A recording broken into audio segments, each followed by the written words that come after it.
नमस्कार सभी को।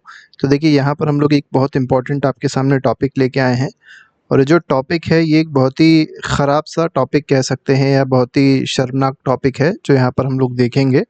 और इस टॉपिक के पीछे रीज़न ये है कि बहुत ज़्यादा इस बीच आप देखेंगे तो जो हैदराबाद में ब्राइड बाज़ार है, वहाँ पर क्या है कि ब्राइड की बिक्री होती है।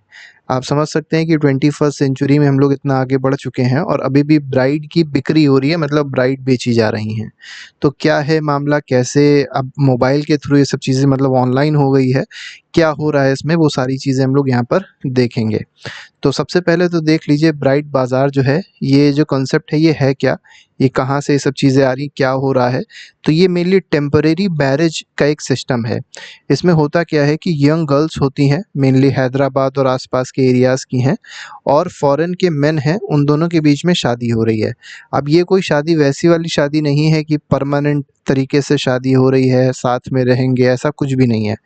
केवल ये शादी पैसे के लिए हो रही है, पैसे के लेन-देन के लिए हो रही है और साथ ही साथ जो फॉरेन मैन है वो इनका एक्सप्लॉइटेशन कर रहे हैं, इस वजह से हो रही है।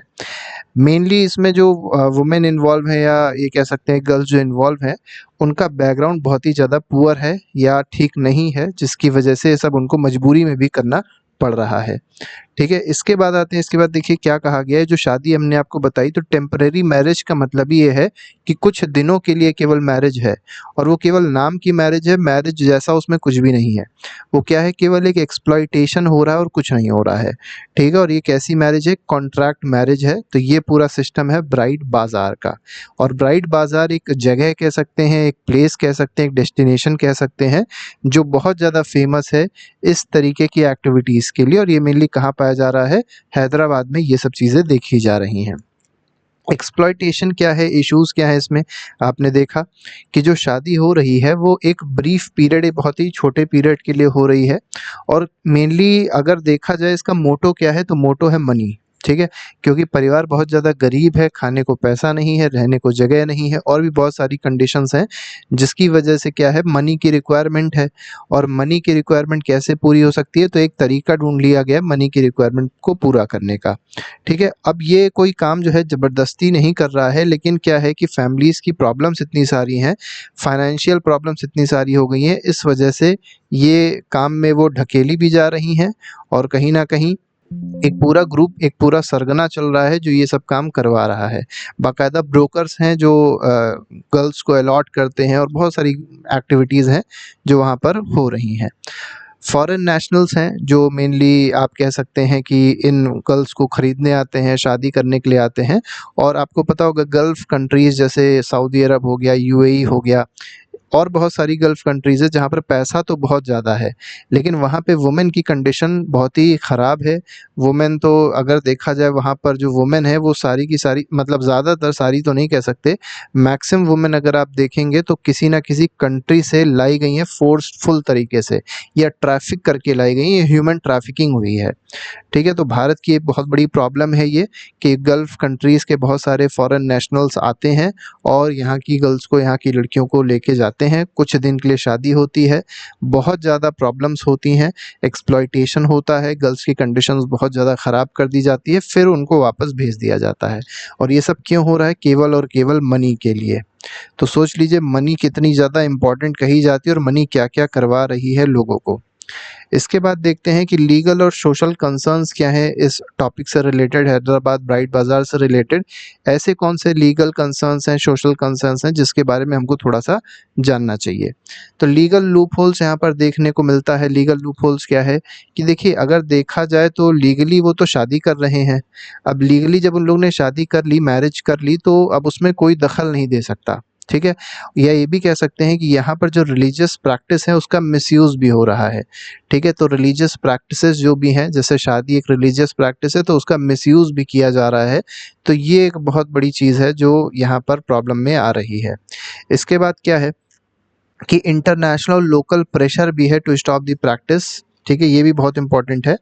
ये जो प्रैक्टिस लगातार चल रही है, इसको रोकने के लिए बहुत सारी इंटरनेशनल कम्युनिटी और साथ ही साथ बहुत ही ज़्यादा लोकल ग्रुप, ये कह सकते हैं लोकल लेवल पे बहुत सारे एक्टिविस्ट हैं जो इसको रोकने की भी कोशिश कर रहे हैं, लेकिन फ़िलहाल ये चीज़ अभी लगातार कंटिन्यू हो रही है।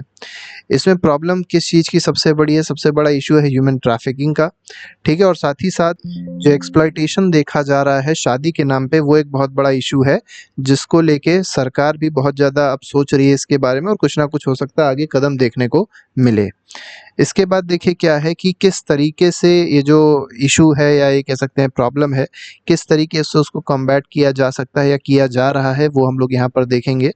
तो सबसे पहली चीज़ तो ये है कि लोकल अथॉरिटी और एक्टिविस्ट जो हैं, वो कहीं न कहीं इस चीज़ में इन्वॉल्व होने की कोशिश कर रहे हैं कि इसको उखाड़ फेंकने की वो कोशिश कर रहे हैं। सबसे बड़ा रीज़न क्या है? मनी प्रॉब्लम, फाइनेंशियल प्रॉब्लम है। तो अगर सबको फाइनेंशियली स्ट्रॉन्ग कर दिया जाए, या ये थोड़ा-सा अगर फाइनेंस अच्छा कर दिया जाए, सब थोड़ा-सा मतलब एक तरीके से कह सकते हैं फाइनेंशियल हेल्प कर दी जाए, तो शायद ऐसा हो सकता है कि बहुत ज़्यादा ये जो प्रॉब्लम चल रही है, ये कह सकते हैं जो हैदराबाद ब्राइड बाज़ार चल रहा है, उसमें कहीं न कहीं रोकथाम हो जाएगी।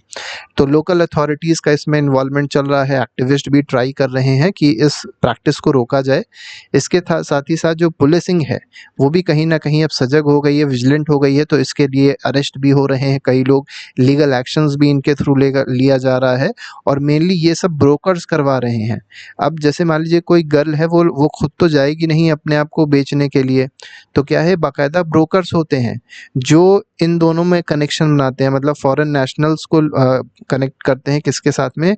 गर्ल्स के साथ में, वुमेन के साथ में, कि उनसे एक तरीके से टेम्परेरी मैरिज करी जाए और फिर उनका एक्सप्लॉइटेशन किया जाए। और इसमें ब्रोकर का क्या होता है, एक पूरा मतलब एक अच्छा खासा उनका मॉनेटरी बेनिफिट भी होता है। तो कहीं न कहीं ब्रोकर भी इसमें अच्छा खासा पैसा कमा रहे हैं। सबसे इम्पोर्टेंट क्या है कि अवेयरनेस कैंपेन की बहुत ज़्यादा ज़रूरत है, क्योंकि ऐसी बहुत सारी अफ़ेक्टेड गर्ल्स हैं जो वहाँ पर गईं और वापस आईं। तो अवेयरनेस कैंपेन अगर क्रिएट किया जाएगा सरकार के द्वारा, या लोकल लेवल पे जो भी लीडर्स हैं, एक्टिविस्ट हैं, उनके द्वारा, तो ये सारी चीज़ें थोड़ी-सी इम्प्रूव करी जा सकती हैं। सबसे इम्पोर्टेंट क्या है जो अभी नहीं देखा जा रहा है, वो ये है इस प्रैक्टिस के खिलाफ लीगल, एक ये कह सकते हैं स्ट्रिक्ट एनफोर्समेंट की ज़रूरत है, जिससे जो भी वल्नरेबल गर्ल्स हैं, उनको प्रोटेक्ट किया जाए। और कहीं न कहीं फंडामेंटल राइट जो हैं, लड़कियों के या बच्चियों के जो फंडामेंटल राइट्स हैं, उसको पूरी तरीके से ख़त्म कर दिया गया है, तो उसको सेव करने की ज़रूरत है। और कहीं न कहीं ये बहुत ही बड़ा इश्यू है, बहुत ही गंभीर इश्यू है, जो देखने को मिल रहा है। तो आप लोग कमेंट बॉक्स में ज़रूर बताइएगा कि किस तरीके से इस इश्यू को टैकल किया जा सकता है, और आपको क्या लगता है सरकार को और क्या चीज़ें करनी चाहिए, जिससे ये जो प्रॉब्लम्स हैं, ये केवल हैदराबाद की प्रॉब्लम नहीं है, ऐसी प्रॉब्लम बहुत जगह पे है। ऐसे ब्रोकर्स आप देखेंगे तो बहुत जगह पे हैं, तो कैसे उनसे टैकल किया जा सकता है, ये आप लोग कमेंट के माध्यम से ज़रूर बताइएगा। तो इस तरीके से हम लोग बहुत सारे आपके सामने वीडियोज़ लेके आ रहे हैं, जो कहीं न कहीं करंट न्यूज़, करंट इवेंट से रिलेटेड है, और कहीं न कहीं बहुत सारी चीज़ें आपको बताई जा रही हैं। तो आप चाहें तो वीडियो को सब्सक्राइब कर सकते हैं, वीडियो को लाइक कर दीजिएगा और चैनल को सब्सक्राइब कर लीजिएगा। तो अभी के लिए फ़िलहाल इतना ही। Thank you very much, good bye, जय हिंद।